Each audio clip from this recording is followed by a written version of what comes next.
Welcome, everyone. Thank you guys for all showing up today. I am so proud of this little extra meeting. We have Will Valdez, who is going to be reading his story, an abbreviated one, and we are going to give him feedback. All right. Sally come up, Sally come down. A brunette woman sits atop of a wooden fence. She has red lipstick to match her red dress. She is barefoot and has no dirt sign. She has no sign of any dirt stains on the bottom of her feet or between her toes. That wave of comfort and nostalgia washes over her as she gazes at the field of marigolds. Right beside her is a tall, old, gaunt man wearing dusty old overalls with tattered patches on his knees.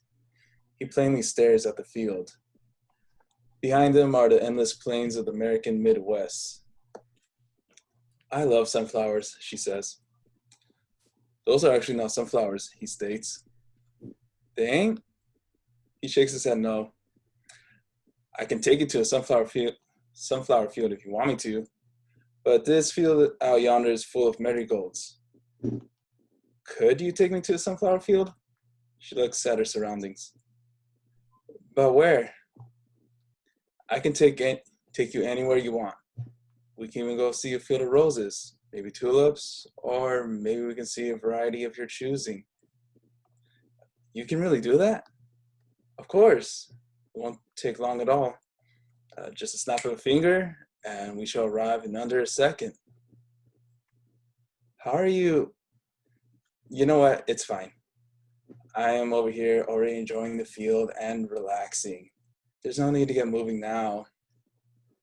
Always thought these were sunflowers. I remember my mama would always pass by a field exactly like this one when I was a little girl. She would play the same Pam Tillis record over and over again. Lord, that was torture. I still have Maybe It Was Memphis stuck in my hand. I would always ask her if I could pick out a flower from this field, but she would always say, "Shut the hell up. If you got ready on time, I wouldn't be rushing to work." Gosh, she was a bitch. There was one time I woke up super early. I'm talking 5 in the fucking morning. I had my hair done, got in my dress, brushed my teeth.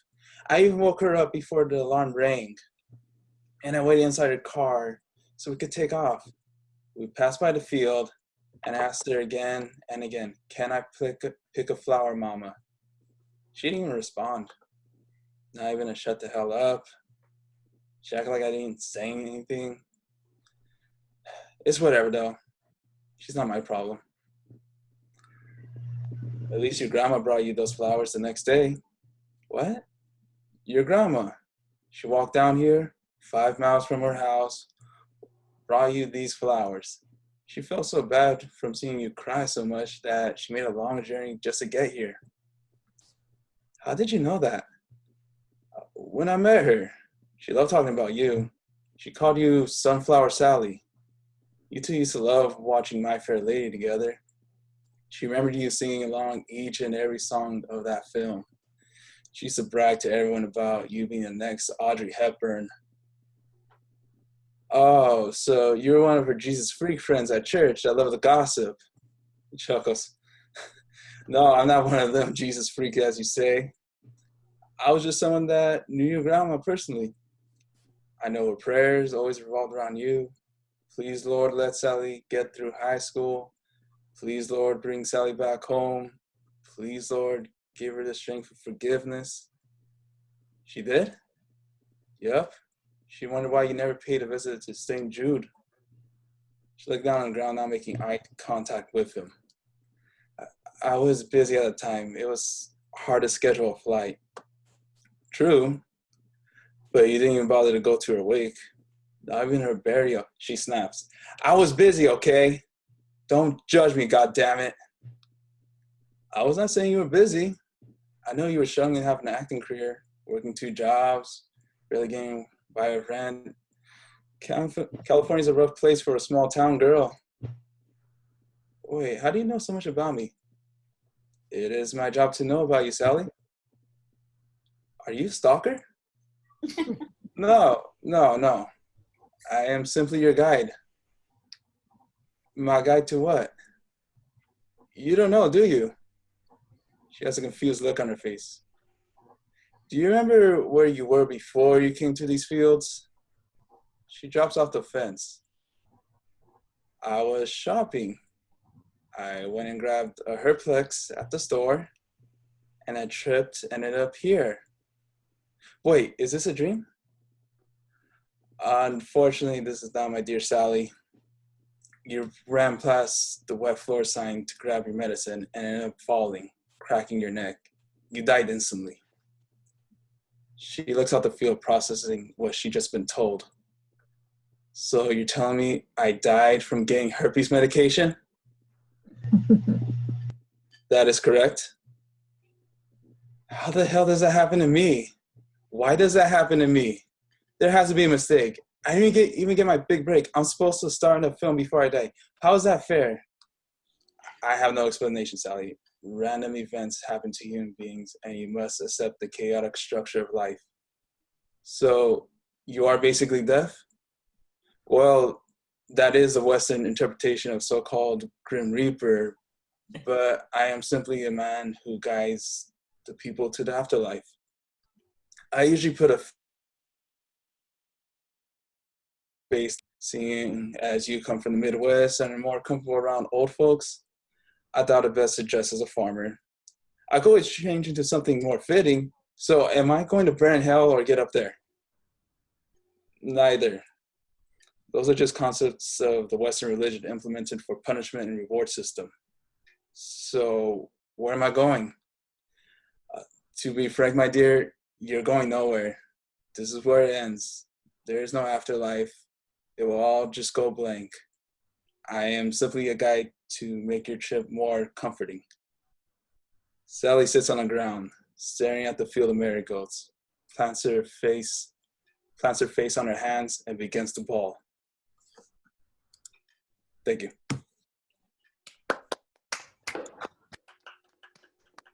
So anyone want to start?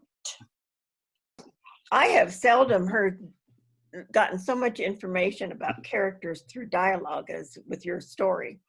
You told about the Sunflower Sally, a little bit about whoever that narrator was. You told a lot about the mother's character through the dialogue, and you spoke about the grandmother and some things about her character, all through dialogue, just two people talking. I really thought you did an excellent job with that. It was really good, and it was interesting, and it revealed a lot. I have a question about the reference to St. Jude. I know who St. Jude is, but I'm not sure if the reference of going to go visit him, is that I know she didn't go see to the wake, but was she supposed, I missed the significance of Sally going to visit St. Jude, whether it's a statue or like a pilgrimage. I'm not sure what the significance is of St. Jude. It's a hospital. Usually, Okay. St. Jude Hospital, or say, I can't name other ones, but I know there's a few hospitals called St. Jude. So that's what I was mentioning. So basically, her grandmother was in a hospital. I make the connection now. Maybe put hospital. Okay. Mm-hmm. So I know that, because my mind went to, was it a shrine or a statue? So that's my only question. Thank you very much. No problem. Don't you see all those commercials, Bobby? Those endless commercials to send money to St. Jude? Really, I should, but my mind didn't go there, because I was thinking of St. Jude being the patron saint of hopeless cases. And I was picturing Sally as being kind of a hopeless case, and the grandmother would continue to pray and maybe encourage her to go see a shrine or a statue of St. Jude. And that's what was going on in my mind, not the commercial. Excellent. Next, Lydia. Didn't you see her raise her hand? I saw that. There you go. I was clapping. I agree with Bobby. At first, I thought St. Jude, the hopeless saint. Oh, wait, she died. She meant come visit her at the hospital. That part I saw. I really enjoyed the story, though. It was, as Bobby said, there was a lot of information in the dialogue, The dialogue was interesting. When I read it, I saw a couple of little errors, a couple of things I asked Susan. I'm not sure the punctuations, that the grammar is correct, but but when you read it, it was good. Right. Right. So I Yes. enjoyed it. Thank you. Yeah. Yeah, admittedly, my Achilles heel is grammar, so that's something I should be working on. Yeah. You're talking to the choir. Okay. Don't even worry. Anybody else? I think Brad had his hand up. Brad? Yeah. Just a quick comment. I haven't read to the end of the story yet, even though you sent the full version before, but I think this is the first time I've seen a story where there's no afterlife and yet there's like an interim step between death and blank. So I think that's a really cool concept, and I want to go back and read the story, find out where that leads. Yeah. I was inspired by the idea by a play called No Exit. This is by, I have it like right here actually too. No Exit by Jean-Paul Sartre. And basically the story is how hell is dealing with other people. And just, yeah, it's a funny idea, but yeah, it's true. But it's basically it's a play with just 3 characters who end up can't stand each other. And yeah, that was part of the idea from it. Job. Thank you. Cool. Leslie, I saw your hand up.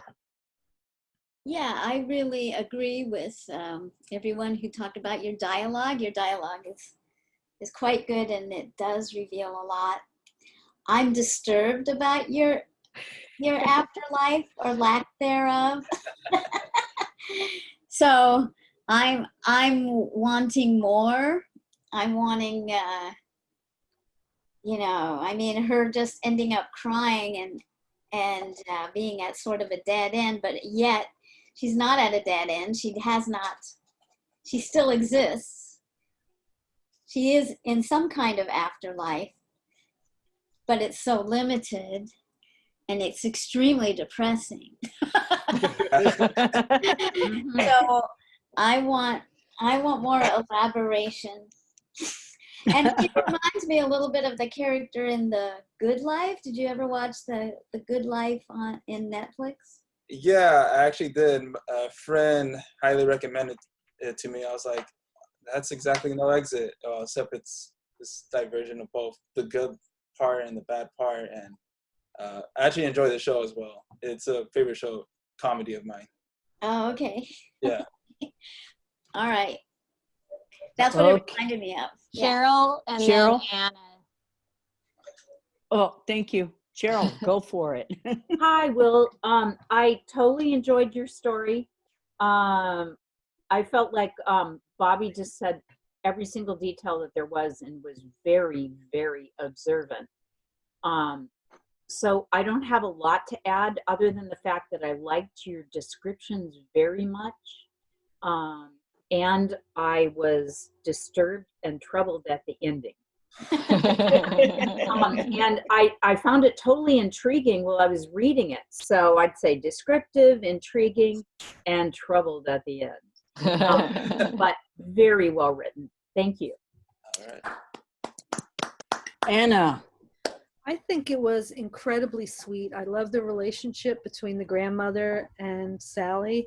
I think it was just a lot of love that was really spoken to there. The one thing, there are 2 things, actually 3 things I would say. There was one paragraph where you said, they're on the plane, she spoke plainly, it was plain. You had the word plain in different ways 3 times. So it was kind of like getting stuck, like you were stuttering. And also you said, snap my finger. So you need more than 1 finger. You snap your fingers, not your finger. And the other thing is marigolds. You capitalize marigolds in the story, which I don't know why that was, if there was a special meaning to them that you wanted it to stand out. But it should be lowercase unless it's something really evocative. Gotcha. But it's a beautiful story. I really liked it. Death isn't that great, so it wasn't that depressing. No. It was nice somebody was there to meet her. Yeah. Hey, that's the kind of death I would like to. I wasn't going there, but I wasn't going there. So that would make me very happy. Hey, I do have a thing or two to say. There was a part where she was asking her mom for the sunflowers, and they're in the car, and she would play that same Pam Tillis record over and over again. Maybe it was Memphis, but I have found that sometimes people, when they do that musical thing, they're wah over some relationship that had gone sour. Maybe make just a little mention of that. That is the only thing, other than a couple of bad sentences, but Yeah.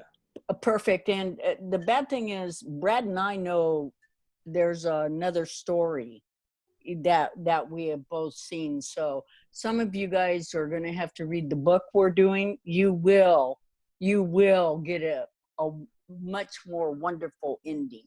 I promise. Okay. So, but that's the only thing, maybe mama had maybe it was Sally's father, left her in Memphis or some kind of stuff like that, and she's been crying about it ever since. Okay. Yeah. That's all I have to say. Anybody else? I can add to your comment about the record. I thought maybe if there's a lyric that you want to hone in on in that song, and that there's a point where the mom hears that lyric and that's when she starts to cry. And that gives a sense of, oh, is there something else going on here? And you want to know more about it. And then maybe how is that connected to Sally? Okay. I think I utilized a love song in the first place, just to show her bitterness towards Sally's father. So that was the idea behind the song. And I think it does. I had a feeling that I guess my interpretation is like the background of the song is like maybe it reminds her of her father, and that as she gets her more angry and antsy, and that she gets her up in the morning. I mean, that was my thinking of it. I don't know. I never thought of the mother character as someone that would easily cry in front of her daughter. At least that's what my feeling for this character was. But yeah, Susan. Well, I was just saying, instead of crying, maybe, she plays it again, she goes out loud, that bastard, and that would give us the kind of like clue that, she's upset at this person. Okay. So. Yeah. I guess because I imagine her character just like squeezing the wheel and just holding in all this anger and this. Then say that. Then say that when you write that, okay? So that we can squeeze the wheel with her, okay? That bastard. No.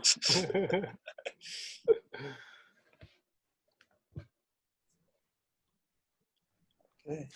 Okay. Anybody else, you guys? Ben, did you have something else? I think Brad. If that's okay. Like the humor that you bring into it, I think that's really valuable, because you're talking about very harsh and kind of sad ideas. So that humor really kind of creates a little bit of a release valve. So we can kind of sit back, get a little adjusted, and then we can go back into it again. And maybe you can add another piece of humor in there to kind of segment those particular moments that you want to actually increase the tension on.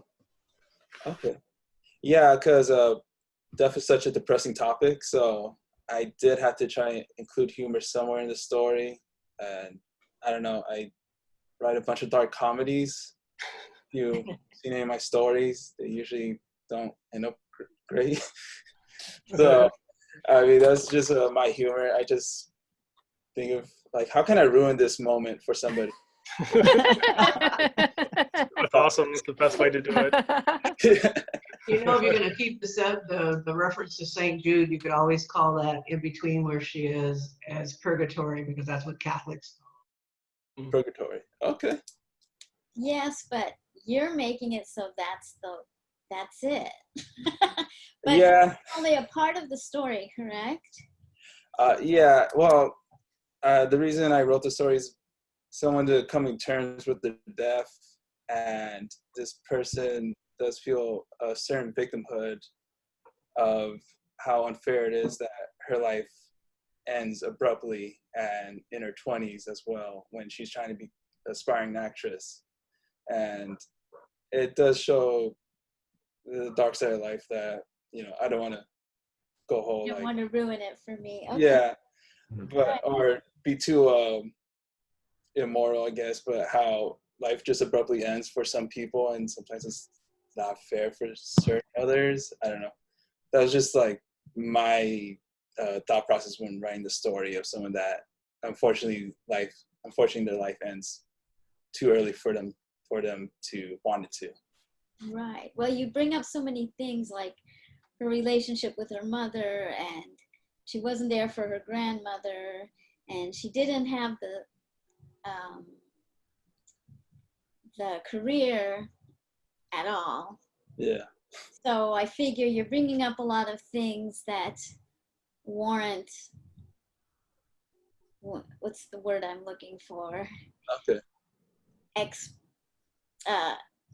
We want to know more, resolution or clarification. So I guess maybe if I read the whole story, I'll get some of that. As well as obviously frustration, since that's the main element here. But I appreciate that. Life is frustrating. I enjoy that she's not an actually a sympathetic character. She's kind of shallow and self-absorbed, and she didn't have a nice childhood, but she's not like transcending her circumstance either. And I like that about it. Like, so yeah. I like it the way it is. Okay, Susan. Okay, fine.